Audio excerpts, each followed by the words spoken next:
저는 50대 후반 주부이고 저희 시고모님이 겪은 일에 대해 이야기를 해볼까 합니다. 편의상 시고모님의 호칭은 고모님이라고 사용하겠습니다. 고모님이 아들 하나에 딸 둘이 있었는데요. 그 나이대 어른들이 다 그렇듯이 아들을 아주 귀하게 키웠어요. 고모님은 결혼 후 얼마 동안은 딸만 둘 낳았다고 그렇게 구박을 받았다고 합니다. 그렇게 서럽게 살다가 나중에 막내 아들을 낳아서 그나마 살만해졌다는 말을 참 많이 했었어요. 그랬으니 정말 귀하게 키웠겠죠. 중간에 고모부님이 돌아가셔서 고생도 많이 하셨지만 정말 열심히 자식들 키우셨고요. 딸들이 워낙 착해서 고모님이 일을 하러 가면 딸들이 아들을 돌봐주었다고 해요. 그렇게 고모님은 열심히 사셨고 제가 알기로는 재산도 많이 있으시다고 들었어요. 자식들은 다 잘 성장을 했고 큰 문제도 없었고요. 아들도 귀하게 자라긴 했지만 성격이 크게 나쁘지도 않았고요. 그런데 아들이 결혼 후부터 조금씩 변하기 시작했다고 합니다. 하지만 결혼을 하고부터 변한 것인지 아니면 처음부터 그랬던 것인지는 아무도 모르는 일이었죠. 우선 결혼을 하겠다고 아들이 며느리를 데리고 왔는데 며느리는 성격도 참 좋았고 처음 만난 날부터 고모님에게 어머님, 어머님이라고 부르며 그렇게 살갑게 대했다고 합니다. 그랬으니 착하기만 했던 고모님도 그런 며느리가 마냥 좋기만 했었고요. 그리고 고모님이 제일 고마워했던 부분이 어머님, 저희 결혼하고 나면 꼭 같이 살아요. 저는 어머님이 정말 좋아서 같이 살아도 정말 좋을 것 같아요. 라며 말하곤 했었는데 그 부분에 대해서 정말 고마워했었어요. 며느리가 어찌나 살가운지 딸보다 더 잘한다고 했었어요. 고모님은 처음에는 같이 사는 게 불편하니 따로 살자고 했지만 며느리는 어머님이 이렇게 혼자 계신데 신경 쓰여서 저희만 어떻게 잘 살 수 있겠어요. 그리고 사실 저희 돈도 없어서 저희가 어머님께 얹혀 사는 거나 마찬가지예요. 어머님이 싫다고 하시면 저희는 어디 갈 곳도 없어요. 라고 말을 했다고 합니다. 고모님이 아파트를 하나 마련해 준다고 했지만 며느리가 극구 사양을 했다고 해요. 고모님은 그런 며느리가 예쁘다며 그렇게 자랑을 하고 다녔고요. 며느리는 집에서 살림만 했는데 살림을 그렇게 잘했다고 해요. 거기다가 음식을 그렇게 잘해서 하루가 멀다 하고 맛있는 음식들을 만들어서 고모님에게 주시곤 했대요.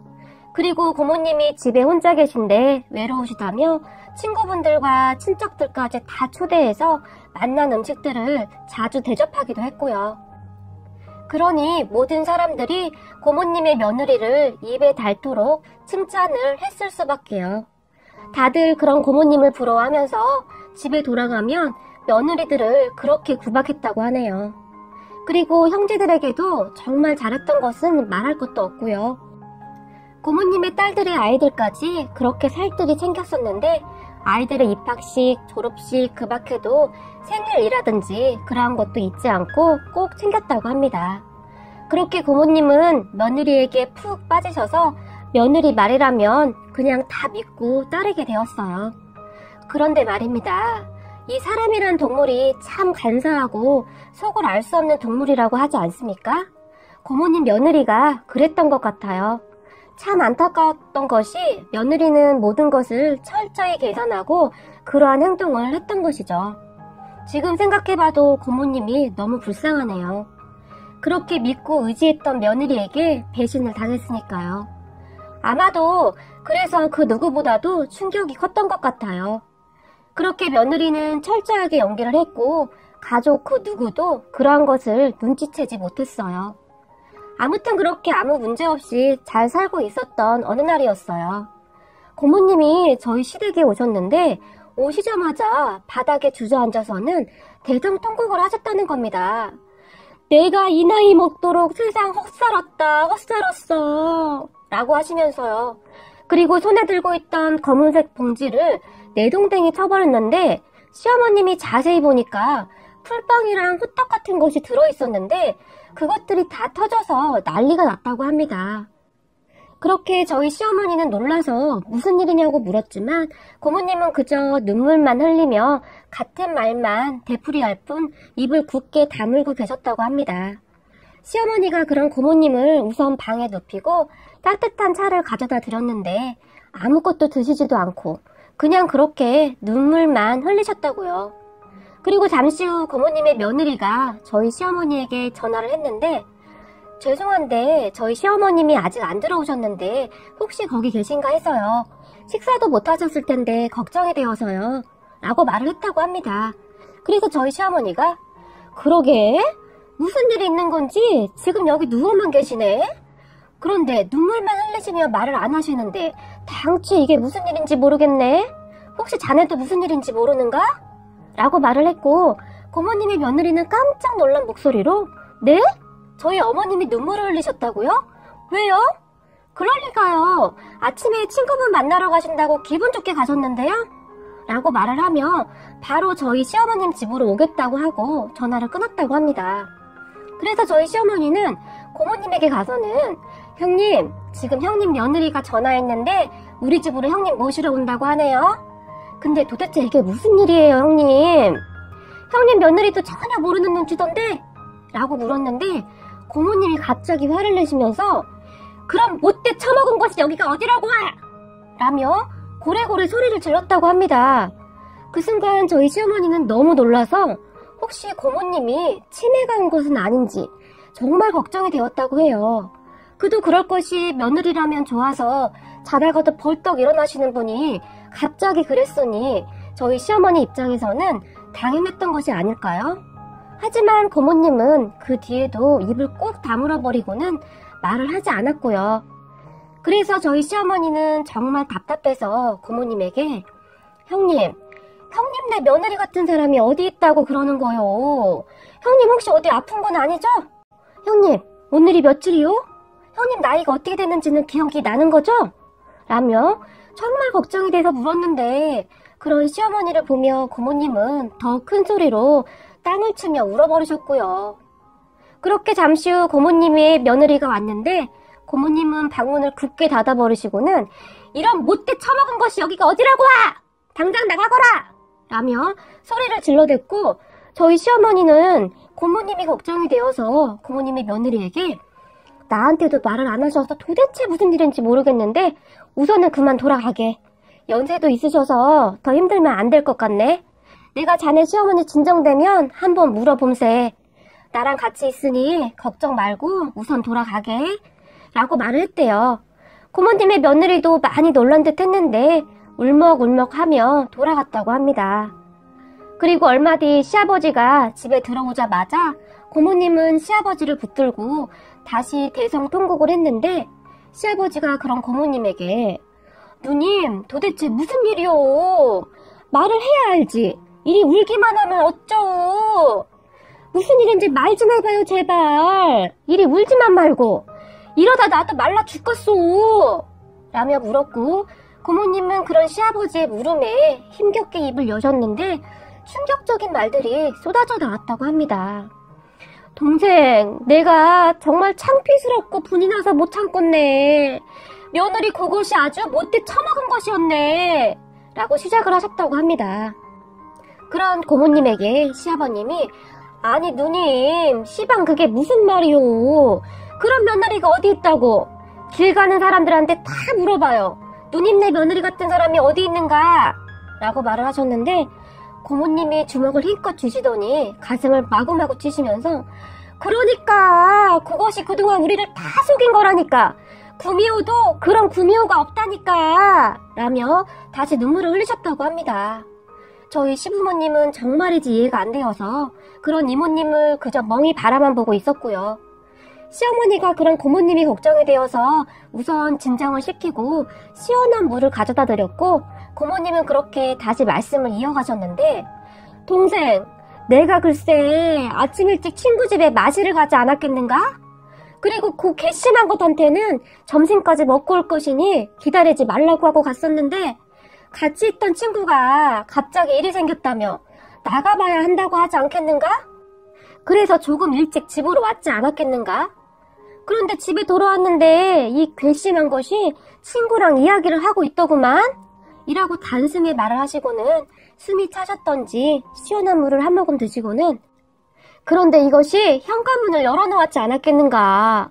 그래서 현관문 앞에서 나도 모르게 이야기를 들었는데 글쎄 내 욕을 그렇게 하지 않았겠는가. 내가 그냥 작은 험담이면 이해하네. 늙은 시애미 데리고 살려니 힘이 들지 않았겠는가? 라며 이야기를 계속 이어나가셨는데 다음은 고모님 며느리와 친구의 대화 내용으로 대략 정리해보면 이랬어요. 야, 너네 시어머니가 웬일로 친구네 집에를 다 갔냐? 웬만하면 밥은 집에서 먹는다며? 너도 참 대단하다 야. 하루 삼시세끼를 집에서 어떻게 그렇게 하냐? 나는 우리 시어머니가 돈이 아무리 많다고 해도 이렇게는 못 살겠다 야. 대단하긴. 나는 시어머니 재산만 받을 수 있다면 이것보다 더한 것도 할 수 있어. 늙은 여우가 돈이 진짜 많긴 많은 것 같더라. 서랍에 통장이 몇 개인지 모르겠어.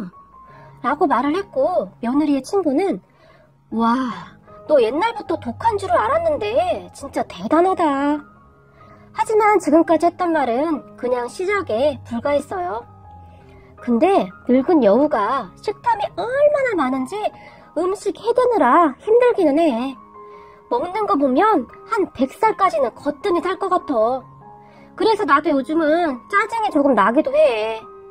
그런 며느리의 말에 친구는 그럼 우선 분가라도 한다고 해. 분가만 해도 숨통이 조금은 튀을 거 아니야. 라고 말을 했어요. 그런데 며느리는 정색을 하며 미쳤니? 내가 지금까지 어떻게 버텼는데 나는 절대 이 집에서 안 나갈 거야. 이 집 가족들 다 나한테 넘어왔어. 그건 절대 안 돼. 라고 말을 했다고 합니다. 와, 근데 너 이러는 거 니네 남편도 알고 있는 거냐? 라고 며느리의 친구가 물었고 며느리는 당연하지. 그 사람이 나보고 잘만 하면 이 집 재산 다 내 거 되니까 잘 참으라고 한 건데? 라고 말을 했다고 해요. 그렇게 고모님은 오금이 저려서 더 들을 자신이 없더래요. 그래서 조용히 문 앞에서 발걸음을 옮기려는데 며느리가 한마디를 더 추가했다고 합니다. 야, 근데 이 늙은 여우가 어디만 갔다 오면 그렇게 풀빵 같은 거를 사와. 맛도 없는 거를. 왜 자꾸 사오는 거냐? 내가 지금 그딴 거나 먹게 생겼냐고. 돈도 많은 할머니가 꼭 그런 싸구려만 사다 줘. 나한테 음식을 맨날 그렇게 얻어먹으면서 좀 비싼 것 좀 사올 것이지. 진짜 짜증나지 않냐? 라며 아주 고모님 가슴에 비수를 꽂아버린 것 같아요. 그렇게 고모님은 택시를 타고 저희 시댁으로 오셨어요. 그때 손에 들고 왔던 풀빵과 호떡을 왜 그렇게 던져버리셨는지 알겠더라고요. 그렇게 믿었던 며느리였는데 마음이 얼마나 아팠겠습니까?